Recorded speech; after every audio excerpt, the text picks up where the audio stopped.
In another module titled Leadership Competencies to Succeed Globally, Dr. Chaudron presents a series of basic questions top management must pose and answer to develop the essential leadership skills needed to perform competitively in the new global economy.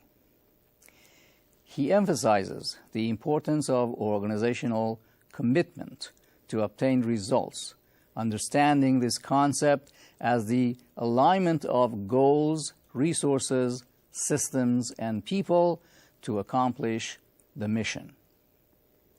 Our distinguished invited speaker, Dr. David Chaudron, is managing partner of Organized Change Consultancy and has 30 years of practical experience working with a variety of manufacturing and service firms, assisting them in assessment, strategic planning, team building, and leadership development. He obtained his PhD degree from Alliant International University in San Diego. He has published over 15 practical articles on surveys, teamwork, re-engineering, TQM, and organizational change, as well as the books entitled Nailing Strategy Jelly to Your Business Tree, Plan the Future, Develop a Plan, Manage Change, Master of All You Survey, How to Use Surveys to Improve Organizations, Teams, and Leaders, and No More Darn Buzzwords, Keys to Successful Organized Change. His national and international clients include companies and organizations in banking, finance, telecommunications, cement, biopharmaceuticals, petrochemicals, electronics, and aerospace located in the United States, Mexico, Canada, France, Germany, Switzerland, Portugal, Brazil, Trinidad, Saudi Arabia, Egypt, and Kuwait. He has spoken at numerous national and local conferences and been a major speaker at other major ITC programs on TQM, re-engineering, systems thinking, and strategic planning. Welcome to today's program. Thank you. And now let's begin with Module 1 of our program.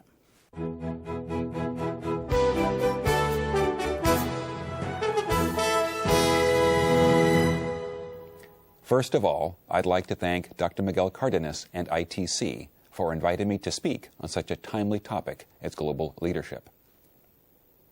Global events are increasingly part of our daily lives, and we must all learn to navigate their effects and consequences in the best possible manner, anticipating and tapping new opportunities. Other key topics associated with the new global economy, namely competition, ethics, and sustainability, are presented in other ITC programs. Global leadership is a complex subject and cannot be easily defined in just one seminar or presentation. In order to be moving an organization for which has local markets, uses local technology and local management, and has local customers, to a globally recognized organization with an internationally focused management and leadership may take many years and at times many generations to accomplish. To accomplish this task, one must do 3 broad steps. The first step is an assessment of the current conditions the organization faces. The second step is the development of its senior leadership. And the third step is the development of the organization to accomplish what the senior leadership has decided. The reason to conduct these 3 specific assessments is because the circumstances around an organization or community and its senior management are always unique. To decide blindly what needs to be done to move the organization from the local sphere to the global sphere without a consideration of the circumstances would be folly. These assessment exercises allow you to clearly understand what the opportunities and risks are in attempting whatever you decide to do. In some cases, senior management may decide to move beyond local markets or areas of influence at this time is not appropriate. It may be that their dreams of the future will meet the harsh and difficult reality of the global market, and it is better not to waste a tremendous amount of time and energy trying to accomplish what cannot be done. In other circumstances, senior management may come to the conclusion that though the company has certain strengths, they may not have a sufficient capability at the moment to accomplish what they want to do. Senior management may decide to change goals and objectives, or, on the other hand, develop certain new areas of the organization, merge to acquire new capabilities, and develop additional internal resources before attempting to develop the company in the global sphere. But they may also conclude that to expand globally is the appropriate thing to do, and that their current capabilities are more than adequate to the task. An organization's assessment has three parts. The first is the assessment of the global environment. The second is the organization's capabilities and opportunities. And the third is the future. The first, the assessment of the global environment, has 7 basic dimensions: customer, competition, industry, size, regulatory, information, and purchasing. Each of these dimensions can be assessed to the degree that each ranges from local to global factors. For example, if you are a maker of soft drinks in your country, your customers may be entirely local, with your competition being global. Your competition may be such global brands as Coca-Cola, Pepsi, and Fanta. Your industry is certainly global, but you are relatively small in size. The only regulations you actually need to follow are those of your local food inspector. You may have information globally about your customers and market position, but you may be purchasing your raw stock from a local or regional supplier. This local soft drink maker can use this global logic to identify opportunities.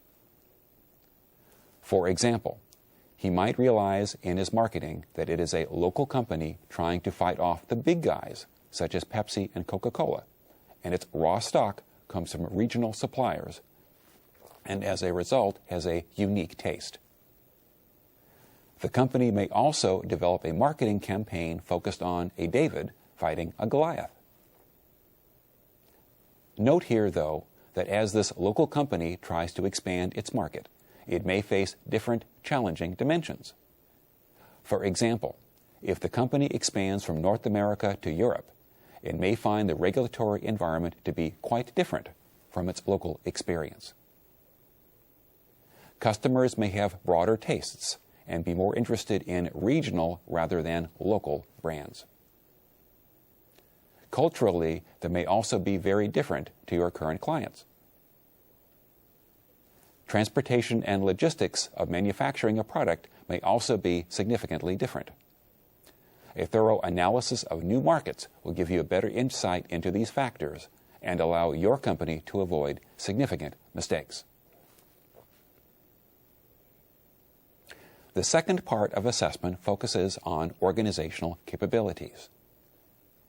These can be defined as a bundle of skills, technologies, and resources that work together to enable the company to provide a particular benefit to customers. Here, the model previously described by Dr. Kadinas could be used to perform this assessment, where the E refers to the human dimensions, the T, technology, networking dimensions, and the K, knowledge dimensions in the organization. Going global certainly requires, as a minimum, a global mindset or attitude, human collaboration, networking technologies, and the knowledge of basic dynamics. One way of evaluating a company's capabilities and opportunities is to use what is called a strategy canvas. Let's say, for example, that there are 4 characteristics that drive the success of a company in your industry.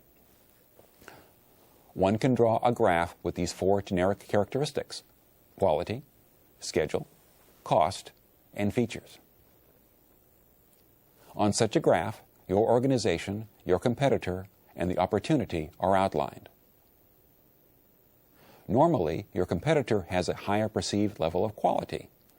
On the other hand, you and your competitor have a similar schedule, cost, and features of your competing products. Where the opportunity seems to be is to develop a product that has high quality, can be delivered quickly, at a high price, but has relatively few features. For example, if you were a watchmaker, you might develop a new watch that is of high quality, can be delivered quickly to each customer, is perceived as expensive, and having substantial value, while still having a very simple, clean design. Organizations and communities must be cautious about thinking that it is easy to globalize themselves.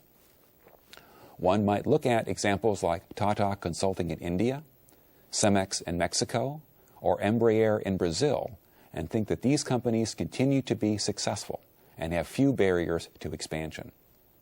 However, most companies, including some of these, suffer from vulnerabilities that may limit their growth. According to a recent Harvard Business Review article, emerging global companies often suffer from similar risks. Among these are a devotion to how they operate now, issues trying to expand from isolated domestic markets, a docile labor force, and homogeneous senior management. Because of these, aspiring global companies have good cash flow and wish to expand, they may come to believe that new markets are similar to their own. One example is a lubricants company who attempted to expand into China. The primary purpose of their product in the United States is to make bolts, fasteners, and screws easier to move. They attempted to sell their product on these merits and found out quite quickly that Chinese consumers are actually little interested in such a feature. It turns out that Chinese can use any type of oil or lubricant to satisfy this need. Only after conducting marketing studies did the lubricants company realize that the Chinese market is principally interested in a product that will protect against rust. Once it started advertising its product this way, sales took off.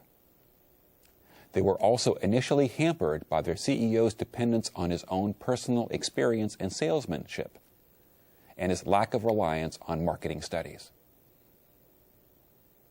This tiptoeing into international markets by selling an existing product without any adaptations is quite often in practice the first step in becoming a global company. Oftentimes, especially for reduced transportation costs, the desire to look like a local product and to avoid exchange rate fluctuations, companies often set up local offices and manufacturing facilities. This movement can highlight the assumptions and deficiencies of senior management. For example, many Japanese companies started manufacturing facilities in the United States. Many did not realize that elements of the work environment in Japan are unsuitable for the United States.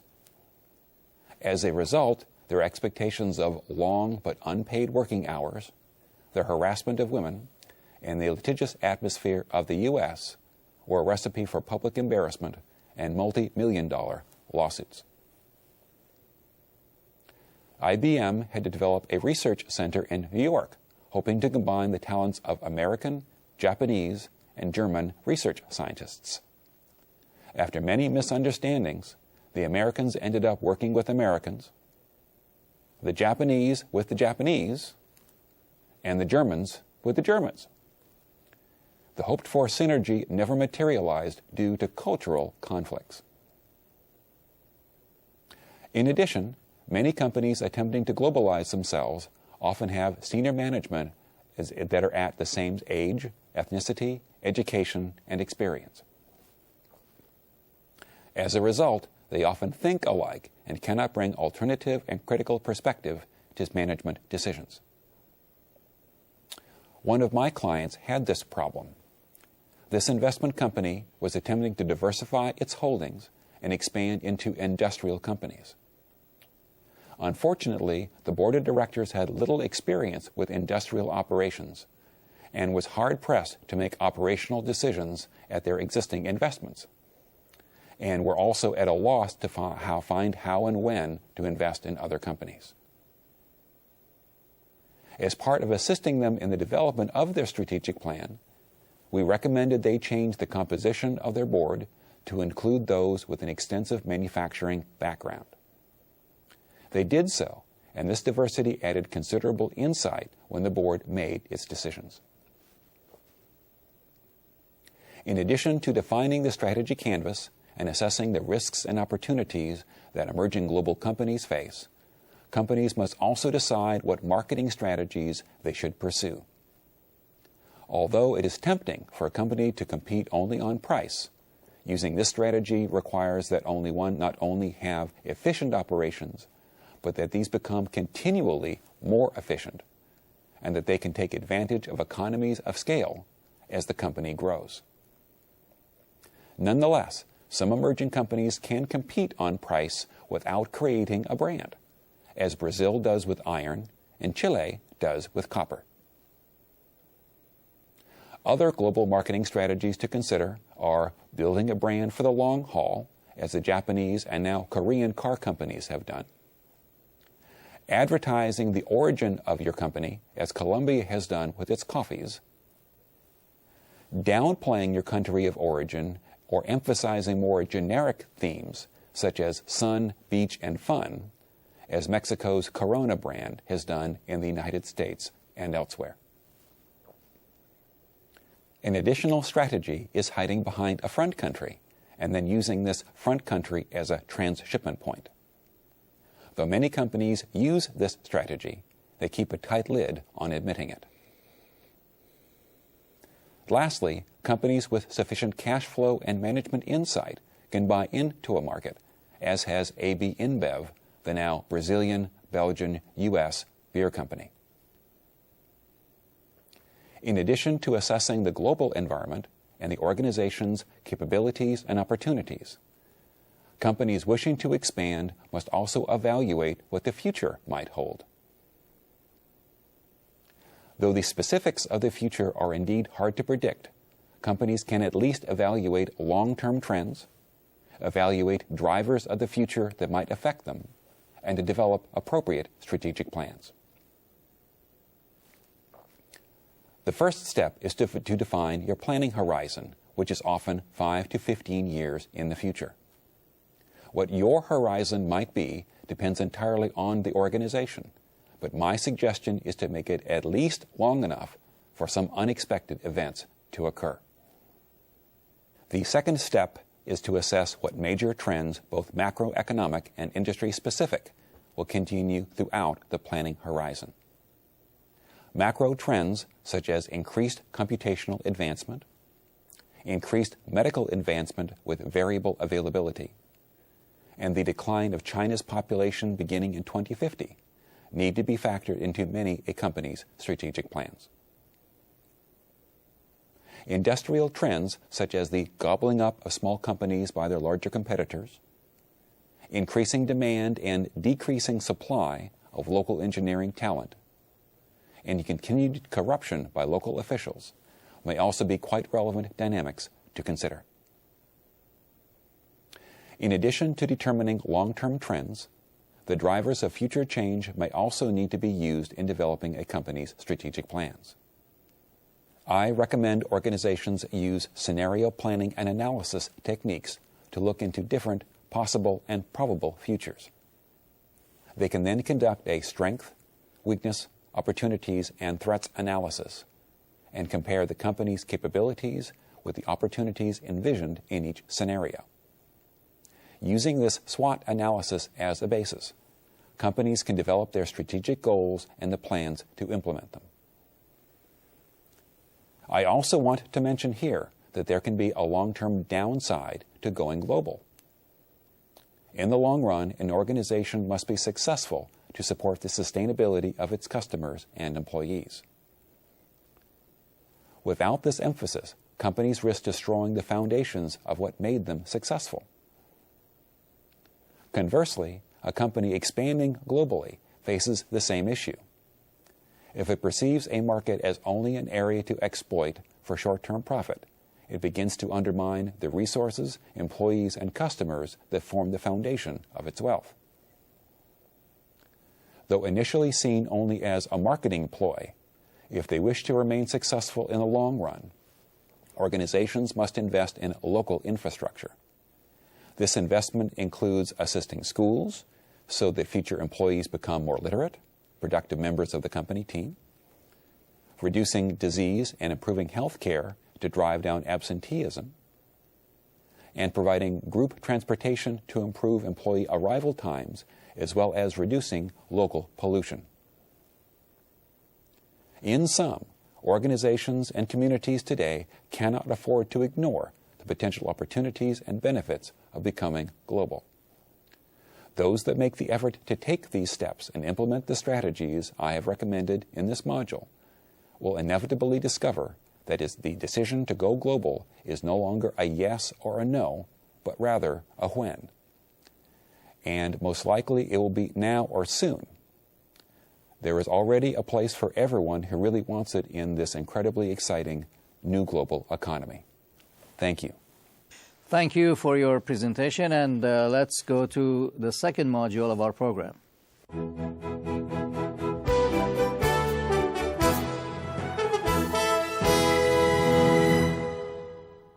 Though it may have the desire to expand globally, a question still remains whether senior management in an organization or community has the knowledge and skills to do so successfully.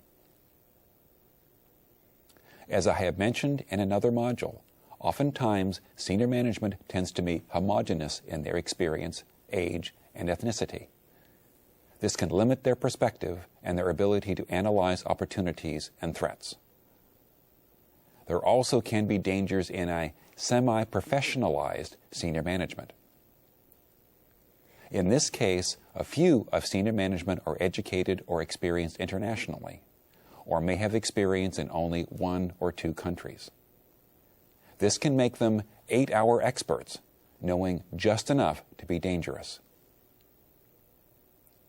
Oftentimes, too, senior management is unused to obtaining counsel from outsiders, whether these outsiders are members of other industries, non-family members, or consultants. This internal focus can often lead to groupthink, where senior management values consensus and smooth relations over conflict, disagreements, and outspokenness. A common problem here is that also the willingness to get training, but do little with the training received. There may be much ado about senior management attending a workshop, but there is a large disconnect between workshop attendance and the willingness to develop and execute on plans. This dual track of saying one thing but doing something else, or not doing anything at all, can be the cause of much confusion and cynicism among the senior team, and by extension, all employees in an organization, whether in education, business, government, or civil society. Before senior management launches into globalizing, I suggest that they must answer 6 very basic questions. First, can senior management define what the business model should be? Second, to what degree is a senior management team a diverse group with international experience? How open are they to new thinking and experience? Are they willing to change how their company operates and add, change, or delete the senior management ranks? Are there measurement support systems and resources in place that will allow them to operate internationally? Do they have the knowledge and tools to obtain organizational commitment? If they have not even considered these questions, much less answered them affirmatively, an organization's attempts to globalize will be a risky proposition. When the business model is discussed, management must answer the following questions. How do we create value? How do we make our business sustainable? Who are our customers and stakeholders? What is the source of our competitive advantage? How do we differentiate ourselves? What are our ambitions? What are our measures of success? These questions are not limited to those who wish to expand. Oftentimes, management has never even articulated the answer to these questions for their existing businesses. The next question becomes, how do we obtain organizational commitment to what has been decided? Without capacity, competence, and commitment, intentions and decisions do not translate into action and results. These are the 3 C's of Cardenas' model of performance presented in another ITC program. Organizational commitment can be defined as aligning goals, resources, systems, and people to accomplish the organizational mission in a way that increases the capability of the organization and the people in it. This alignment can be developed by using our equation of success. There are 7 elements to consider: measurement, level, control, resources, project management, alignment, and consensus. Success is obtained by multiplying all of these elements. Notice that in this equation, each element is multiplied by the other, so that if any element has a 0 value, failure will result. Now, let's look at each element. The first is measurement. While it may be a truism that what gets measured gets improved, that statement still begs the question about what should be measured. I suggest that when management decides what to measure, you should keep a few things in mind. First, measure whether the actions you said should be done are being done, and review all the past measures of success you have used for your organization. You may come to realize that what you were using before to measure your organization's success may not be appropriate for an organization or community attempting to globalize. The second element is the level question. When developing an organization, there are 4 levels of change that an organization must consider. Level 1 changes refer to those resulting from an organization evaluating possible futures, as we have discussed previously. Level 2 changes refer to those emanating from an organization's strengths, weaknesses, opportunities, and threats, also as we have discussed previously. Level 3 changes are those that substantially change the internal processes and systems that make up an organization. Level 4 changes are those that make incremental changes to existing systems in a company. In order to successfully make change, management must decide which among these techniques will best fit the organization and accomplish the objectives they decide upon. But how do you decide? After the initial assessment of the current conditions the organization faces, which we talked about in another module, management must decide how much change the company must undergo to globalize. If there is a significant difference between existing systems and what needs to be accomplished to be globalized, and much of the company needs to be changed, Level 3 changes are suggested. If, on the other hand, there is only a small difference between existing systems and what is required, and only a small portion of the company needs to be changed, Level 4 techniques and changes will suffice.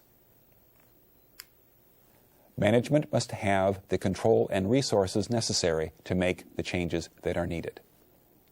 It is all too easy to come up with plans that look beautiful on paper, but if actions that make that plan happen cannot be implemented, there is little chance for success. In addition, good project management is necessary. Steps in the proper order must be outlined, milestones created, progress reports made, and tasks tracked. One of the trickier factors is alignment. In fact and perceptively, Management's actions must be consistent. The organization's business or productive situations and goals, the organizational change strategy being contemplated, its organizational systems, and the plan of action to accomplish the change must be aligned with one another. Just like a team of horses, they must all be focused in the same direction. Otherwise, the results can be messy. I cannot understate the necessity of making sure all organizational systems are taken into account when you attempt to align your organization. By systems, I mean IT systems and databases, organizational structure, customer relations, supply chain management, purchasing, training, and employee selection. They must all not only function well on a day-to-day basis, but have sufficient capability and capacity to accomplish the new tasks and functions that running a global company requires. Lastly, there must exist a consensus among senior management and leadership, and by extension among the employees and customers of the company. One way to encourage consensus is by involving employees in the change process as early as possible. Depending upon the company, this may mean that employees provide input to the change plan, or at least provide feedback and implementation assistance once the plan is developed. Customers can also be an integral part of the change process, but senior management must conduct an extensive analysis whether they want to keep their current customers as they expand globally, since in some cases their customers may become competitors. One of my past clients was a 900-person organization undergoing significant change. We helped them assemble a diverse 16-person change team taken from multiple levels of management and employees. 2 union representatives were also included, as well as the head of the organization. An employee survey was conducted and a number of issues came up, including fairness of promotions and rewards, management of change, communication, and a number of operational issues. We took this team off-site for a week to develop recommendations. Facilitated by us, they revamped how people were selected for jobs, and new methods of communication were put in place, including skip-level meetings. In these meetings, the head of the organization met with a random selection of employees and asked their views on a wide variety of subjects. Throughout the teams, there were many discussions and arguments, but what was so amazing was the openness of everyone towards discussion and their willingness to hear each other's viewpoints. By the end of the week-long session, management had sometimes argued for a traditionally union positions on problems, and the union representatives had promoted what traditionally had been the management positions on problems. Additionally, everyone who attended became firmly committed to the recommendations that this cross-section of employees had developed. I have covered several concepts, from the assessment of your organization and its global opportunities, to developing senior management and the organization itself. Though not an easy task, with an open and globally focused management, it's quite possible to lead and achieve. All you need to do is read the Wall Street Journal and the Harvard Business Review to see the many success stories of companies making the change from local to global. In summary, managing the change from a local company to a global one has both risk and opportunity.